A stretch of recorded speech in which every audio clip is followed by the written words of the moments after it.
রাসূল সাল্লাল্লাহু আলাইহি ওয়াসাল্লামের ব্যবসায়িক এবং উদ্যোক্তা জীবন সিরিজ। আসসালামু আলাইকুম, আশা করি ভালো আছেন। রাসূল সাল্লাল্লাহু আলাইহি ওয়াসাল্লামের উদ্যোক্তা এবং ব্যবসায়িক জীবনের সিরিজ ভিত্তিক ভিডিও করতেছি। সেই ধারাবাহিকতায় আজকের তৃতীয় পর্ব নিয়ে আসছি। আজকের ভিডিওর আলোচ্য বিষয় হচ্ছে কুরআন এবং হাদিসের আলোকে কোন প্রফেশনগুলোকে আমরা নিজেদের জন্য চুজ করতে পারি ইনশাআল্লাহ, যেটা ভবিষ্যতে আমাদেরকে একটা ভালো রকমের সুযোগ করে দিবে অর্থ উপার্জন করার জন্য। কুরআন এবং হাদিসের আলোকে যখন আপনি প্রফেশন ক্যাটাগরাইজ করতে যাবেন, তখন আপনাকে রাসূল সাল্লাল্লাহু আলাইহি ওয়াসাল্লামের পূর্ববর্তী সময়ে আরবদের প্রফেশন এবং রাসূল সাল্লাল্লাহু আলাইহি ওয়াসাল্লামের পরবর্তী সময়ের আরবদের প্রফেশন সম্পর্কে একটু জানতে হবে, তাহলে আপনি ক্যাটাগরাইজটা ইজিলি করতে পারবেন। তো দেখেন, রাসূল সাল্লাল্লাহু আলাইহি ওয়াসাল্লামের পূর্ববর্তী সময়ে আরবদের প্রফেশনটা ম্যাক্সিমামটাই ছিল হচ্ছে আপনার মক্কা এবং কাবা কেন্দ্রিক। এটার কারণ কি? এটার কারণ হচ্ছে সূরা ৩-এ আমরা স্পষ্টভাবে আল্লাহর যে আয়াত আল্লাহ যেটা বলছেন, নাজিল করছেন, সেটা আমরা জানতে পারি যে ওয়াতিনি ওয়াজাইতুনি ওয়াতুরি সিনিন ওয়াহাজাল বালাদিল আমিন। মক্কা হচ্ছে পবিত্র এবং নিরাপদ নগরী। এই নিরাপদ নগরী সম্পর্কে আল্লাহ তাআলা এই আয়াতটা নাজিল করছেন। তো নিরাপদ নগরী মক্কা রাসূল সাল্লাল্লাহু আলাইহি ওয়াসাল্লামের আগমনের পূর্বে মানুষের ধর্ম এবং ব্যবসা ভিত্তিক কর্মকাণ্ডের কেন্দ্র ছিল এবং ভৌগোলিকভাবেও কিন্তু জিওলজিক্যালি কিন্তু মক্কা বা কাবা হলো পৃথিবীর কেন্দ্র। হ্যাঁ, তো ওই সময়টায় মক্কা ভিত্তিক বা কাবা ভিত্তিক যে ব্যবসাগুলো হইতো, হাজিদের যখন কাফেলা আসতো, সেই কাফেলায় ব্যবসায়ীরা তাদের ব্যবসায়িক পণ্য যেগুলো আছে সেগুলো হাজিদেরকে প্রোভাইড করার মাধ্যমে প্রফিট করতো। হ্যাঁ, তারপর মূর্তি পূজা ছিল ব্যবসা। আপনার 15টা গোত্রের মধ্যে, ওই কুরাইশদের 15টা গোত্রের মধ্যে 9টা গোত্রই হচ্ছে আপনার কাবা কেন্দ্রিক মূর্তি পূজার ব্যবসা করত। ইভেন আমরা এখন যে বিভিন্ন সময় মেলা বা হাট দেখি না, এই ধরনের হাটেরও কিন্তু প্রচলন ছিল। যেমন উকাজ মেলা ছিল, তারপর মাজাজ মেলা ছিল। এই ধরনের মেলায় আমরা এখন যেরকম দেখতে পাই যে কোনো একটা সেকশনে থাকে বাচ্চাদের এন্টারটেনমেন্টের জায়গা, কোথাও খাবারের জায়গা, হ্যাঁ, কোথাও থাকে বইপত্র, কোথাও থাকে প্রসাধনী। এবং একটা মজার জিনিস হচ্ছে, রাইট অন দ্যাট টাইম প্রসাধনী সামগ্রীর মধ্যে সুগন্ধিযুক্ত প্রসাধনী বা আতর পারফিউমের যে পণ্যগুলা, এগুলার কিন্তু এখনকার মতোই একটা আলাদা কদর ছিল এবং এগুলার জন্য আলাদা প্যাভিলিয়ন থাকতো। বাণিজ্য মেলায় আমরা দেখি না, এরকম থাকতো। তারপরে খাবারের জন্য আলাদা প্যাভিলিয়ন। মক্কায় উৎপাদিত চামড়াজাত পণ্যের ব্যাপক সমাদর ছিল বিশ্বব্যাপী। এইটা ছিল এক ধরনের ব্যবসা। তো মক্কা কেন্দ্রিক, কাবা কেন্দ্রিক অনেক ব্যবসা ছিল, এটাই বলার চেষ্টা করলাম আর কি। তো রাসূল সাল্লাল্লাহু আলাইহি ওয়াসাল্লামের পূর্বে যে সমস্ত প্রফেশন ছিল, এই সমস্ত প্রফেশনের মধ্যে উল্লেখযোগ্য কয়েকটি প্রফেশন হচ্ছে গরিব যাযাবর শ্রেণী। এক শ্রেণীর লোকজন ছিল যারা গরিব ছিল এবং যাযাবর ছিল, অর্থাৎ তারা গৃহহীন ছিল। তাদের প্রফেশন ছিল হান্টিং করা এবং লুণ্ঠন বা লুটতরাজ করা, ডাকাতি করা আর কি। এইভাবেই তারা হচ্ছে টাকা পয়সা ম্যানেজ করে নিজেদের জীবিকা নির্বাহ করত। তারপর আরেকটা খুব খতরনাক একটা প্রফেশন ছিল, এটা হলো সুদখোর। ইহুদিরা ছিল, এদের অনেক বছরের সুদ খাওয়ার ইতিহাস, সুদ দেওয়া নেওয়ার ইতিহাস। তো এই বিষয়ে আল্লাহ তাআলা কুরআনে নাজিল করছেন, ওয়া আখদিহিমুর রিবা ওয়া ক্বাদ নূ আনহু ওয়া আকলিহিম আমওয়ালান নাসি বিল বাতিলি ওয়া আ'তাদনা লিল কাফিরিনা মিনহুম আযাবান আলীমা। অর্থাৎ, আর এই কারণে যে তারা সুদ গ্রহণ করত, অথচ এ ব্যাপারে নিষেধাজ্ঞা আরোপ করা হয়েছিল, এবং এ কারণে যে তারা অপরের সম্পদ ভোগ করত অন্যায়ভাবে। বস্তুত আমি কাফেরদের জন্য তৈরি করে রেখেছি বেদনাদায়ক আযাব। তো সুদখোর ইহুদিরা বিভিন্ন মানুষকে সুদে টাকা দিয়ে পরবর্তীতে যখন ওই মানুষগুলো অপারগ হইতো সেই টাকা ব্যাক করতে, তখন ঋণ গ্রহীতার কাছ থেকে তারা ঘরবাড়ি, তাদের ব্যবহার্য পণ্য, তাদের আপনার জামা কাপড় থেকে শুরু করে ইভেন স্ত্রী সন্তান, তাদেরকেও তারা ইহুদিরা সুদখোর যারা ছিল ওরা নিয়ে নিত যদি টাকা দিতে না পারতো। তো এটা ছিল এক ধরনের প্রফেশন। কারিগর ছিল কিছু, পৌত্তলিক আরবের কিছু লোকজন ছিল যারা হচ্ছে মূর্তি বানাইতো, বিভিন্ন বিভিন্ন ক্রিয়েচার বানাইতো। তাদেরকে সমাজে বেশ সমাদর করা হইতো এবং এটা একটা হেভি ওয়েট প্রফেশন হিসেবে দেখা হইতো খ্রিস্টান এবং ইয়াহুদদের।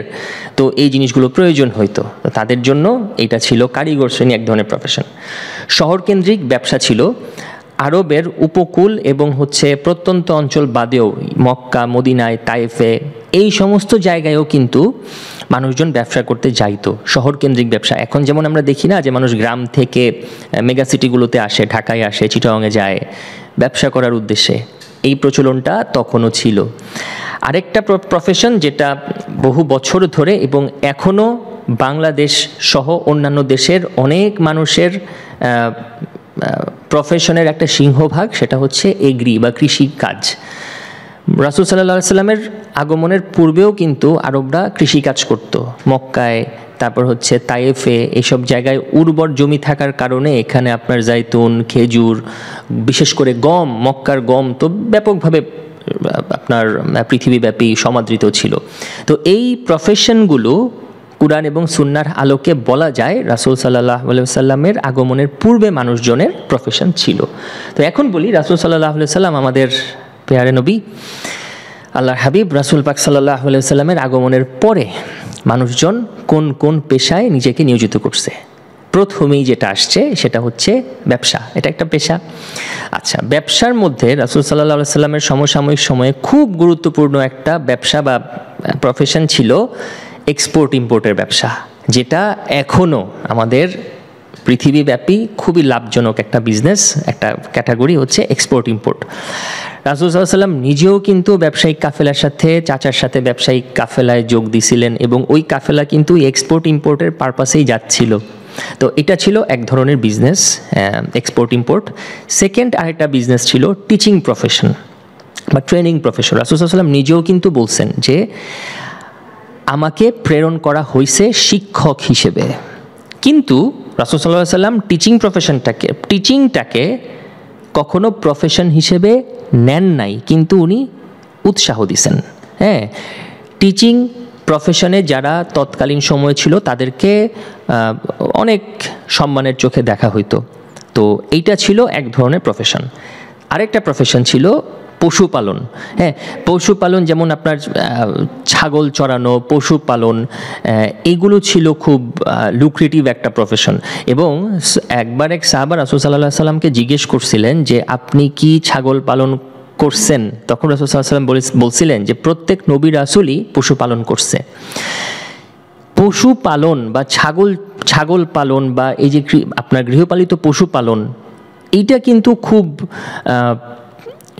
লাভজনক একই সাথে এবং খুবই সম্ভাবনাময় একটা ব্যবসা। আমরা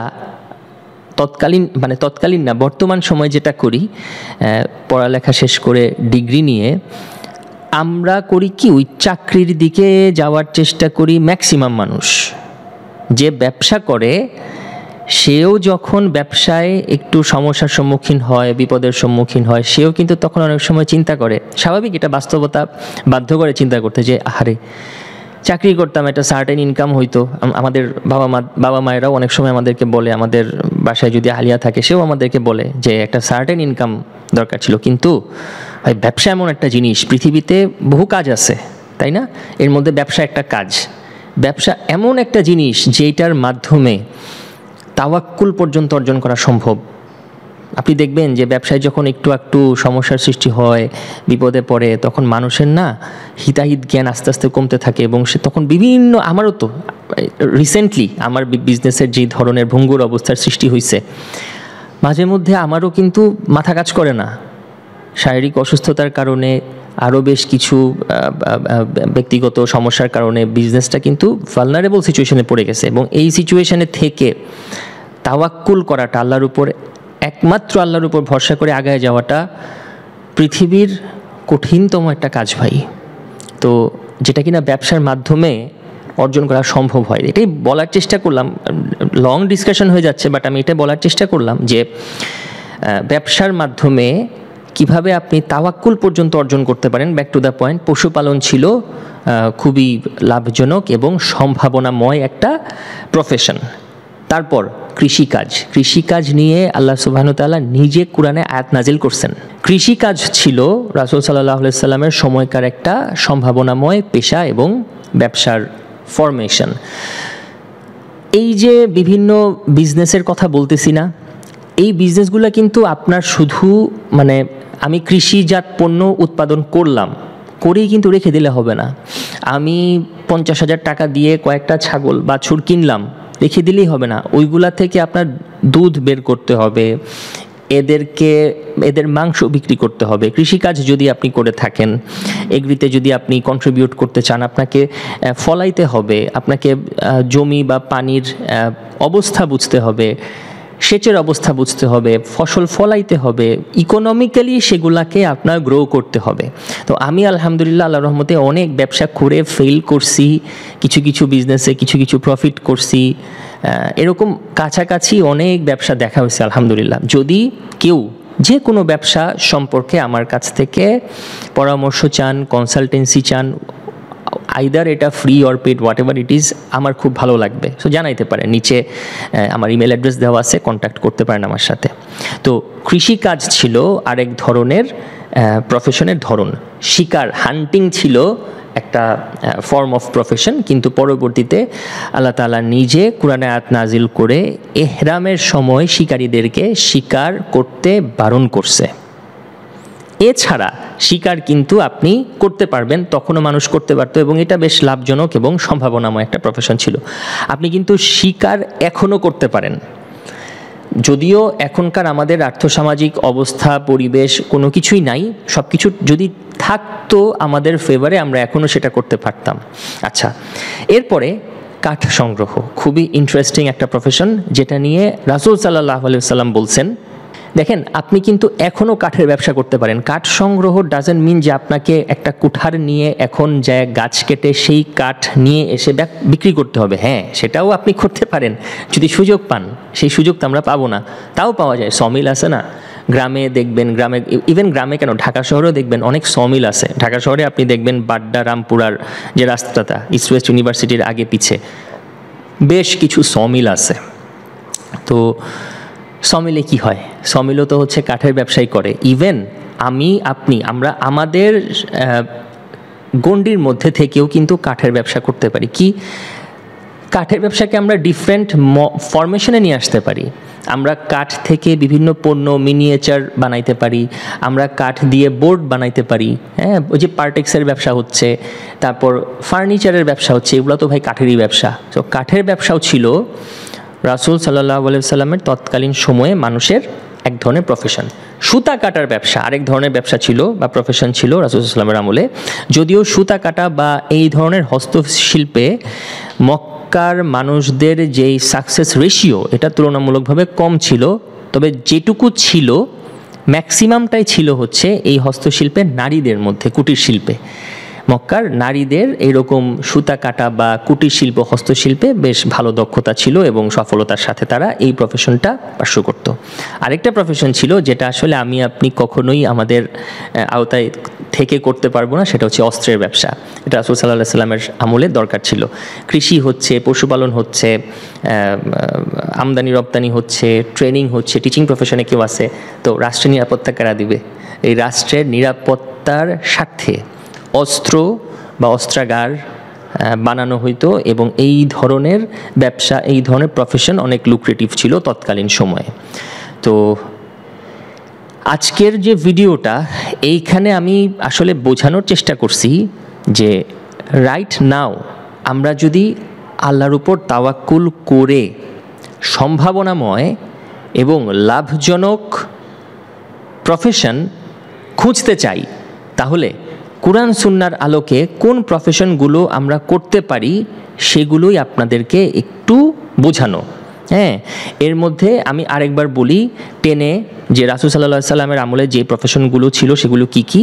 এক্সপোর্ট ইম্পোর্টের বিজনেস ছিল, ট্রেনিং ছিল, মানে টিচিং প্রফেশন ছিল, পশুপালন ছিল, কৃষিকাজ ছিল, হান্টিং বা শিকার ছিল, কাঠ সংগ্রহের ব্যবসা ছিল, সুতা কাটার ব্যবসা ছিল এবং যেটা আমরা পারবো না অস্ত্র তৈরির ব্যবসাও ছিল। তো এই বিজনেসগুলোকে আমরা মডিফাই করেও কিন্তু আমাদের বর্তমান সময় কাজে লাগাইতে পারি। এই যে পশুপালন, ভাই দেখেন বাংলাদেশে ঢাকা শহরে ইভেন আমি ঢাকা কেন্দ্রিক বলতেছি কারণ আমার আশেপাশে আমি যেহেতু ঢাকা শহরে থাকি আশেপাশের আমার এগুলো চোখে পড়ে। অনেক ডেইরি ফার্ম দেখবেন যাদের নিজেদের খামার আছে, সেখানে তারা পশু পালন করে, সেই পশুর দুধ তারা তাদের আউটলেটে এনে বিক্রি করে, সেই পশুর মাংস তারা আউটলেটে এনে বিক্রি করে, সেই পশুর দুধ থেকে তারা পনির বানাচ্ছে, মিষ্টি বানাচ্ছে, ঘি উৎপাদন করতেছে, সেগুলো তাদের আউটলেটে তারা বিক্রি করতেছে। সেই পশুর মাংস থেকে তারা ফ্রোজেন ফুড বানাচ্ছে, অনেক কিছু করতেছে আলহামদুলিল্লাহ। তো পশুপালন যে শুধু আমাকে পশুপালন করেই পয়সা উপার্জন করতে হবে এরকম না, আমি এটাকে মডিফাই করে আমার মতো করে অনেক কিছু করতে পারি, তাই না? এরকম একটা ব্যবসার সাথে আমিও জড়িত ছিলাম। যাই হোক, এক্সপোর্ট ইম্পোর্ট বিজনেস হোক, কৃষি ব্যবসা হোক, যে কোনো ব্যবসায় আমার ভালো লাগে কনসালটেন্সি দিতে। যদি মনে হয় যে আমার সাথে ব্যবসা নিয়ে পরামর্শ করতে চান এবং এর মাধ্যমে কিভাবে তাওয়াক্কুল অর্জন করা যায় ব্যবসার মাধ্যমে, দুই ভাই মিলে আমরা বসে আলাপ আলোচনা করলাম, আমার খুব ভালো লাগে এগুলো নিয়ে কথা বলতে। আমাকে জানাতে পারেন, আমার নিচে ইমেল অ্যাড্রেস দেওয়া আছে, সময় সুযোগ করে আমরা ইনশাল্লাহ বসবো, কথা বলবো। তো আজকের ভিডিওটা এখানেই শেষ করতেছি। সবাই ভালো থাকবেন, সুস্থ থাকবেন এবং প্রফেশন চুজের ক্ষেত্রে কুরআন সুন্নাহর আলোকে যে প্রফেশনগুলোর কথা আমি মেনশন করছি সেগুলো থেকে কোনো প্রফেশন চুজ করার চেষ্টা করবেন নিজের জন্য। আল্লাহ বারাকা দান করবেন, আপনার ব্যবসাও সম্ভাবনাময় হবে, আপনি একটা সময় পরে অনেক প্রতিপত্তির মালিক হবেন, অনেক মানুষকে আপনি সাহায্য সহযোগিতা করতে পারবেন। আসসালামু আলাইকুম।